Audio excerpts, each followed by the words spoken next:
আমার জীবনের অপর গুরুত্বপূর্ণ নারী আমার দ্বিতীয় মা, সে হলো আমার মাম্মা। আমি যখন অনেক ছোট, ঠিকঠাক কথা বলতেও শিখিনি, তখন থেকেই মাম্মার প্রতি আমার এক অন্যরকম ফিলিংস ছিল। আমি তাকে মায়ের মতোই ভাবতাম, এখনো ভাবি এবং সারা জীবন ভাবব। তার কাছ থেকে পেয়েছি অফুরন্ত ভালোবাসা। আমি দেখেছি আমার জন্য তার ভীষণ চিন্তা, আমার কিসে ভালো হবে, কি করলে আমার শরীর ভালো থাকবে, এই নিয়েই তার ভাবনা। তার ভাবনার জগতের অনেকটাই আমাকে ঘিরে। আমি তার কাছ থেকে ভালোবাসার সাথে সাথে প্রচুর বকুনিও পাই, কিন্তু বুঝতে পারি ওটাই তার ভালোবাসা। আমি তাকে যেমন ভালোবাসি তেমন ভয়ও পাই একটু বেশি।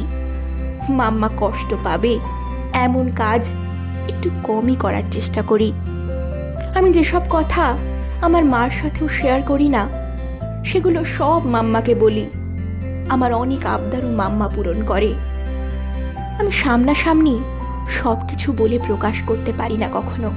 তোমাকে আমি ভালোবাসি অনেকটাই, আর তোমার আমাকে নিয়ে যে স্বপ্ন, সেটা পূরণ করার আপ্রাণ চেষ্টা করব।